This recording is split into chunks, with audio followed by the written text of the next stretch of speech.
עכשיו אלכס איתך אוטומטי. אלכס יש לו קביעה בכתף, ברגע מצב שלך מדרדר נשימתית, אז הדוקטור מבטל לו פוליטמיה. יש לו, עושים לו מים על המעיים. אין לי פה פען, משהו לפסק. משהו לפסק.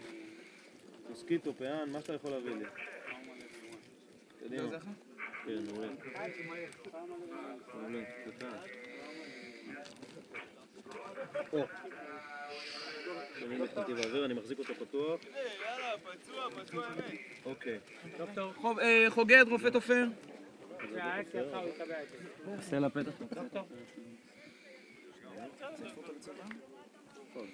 רגע, תצטעד. זה יצא מהצד השני? שב, בסדר. איפה הגייד? הוא מצוין. אוקיי. דוקטור, כן? יש לנו עוד 10 דקות, פינוי מוסק אחד. דוקטור, הוא כבר טיפה יותר רגוע, נשימה שלו בסדר. יפה, תן לי ערכת תפירה. יש כמובן כיוון. אמבו. הוא רגוע, הנשימות שלו תקינות? הוא יכול להיות עם... כן, לא, הוא נושם תקין. זה לא מצב אפשרי. אוקיי, כמובן סקלפל וזה אתה יודע איך אני אוהב את זה. בטעות עם הרגל, אמיר, בטעות עם הרגל, העפת את האירוע. מה? יש לנו פינוי מוסק אחד, פינוי מוסק אחד. לטראומה level 1. טראומה level 1, יפה.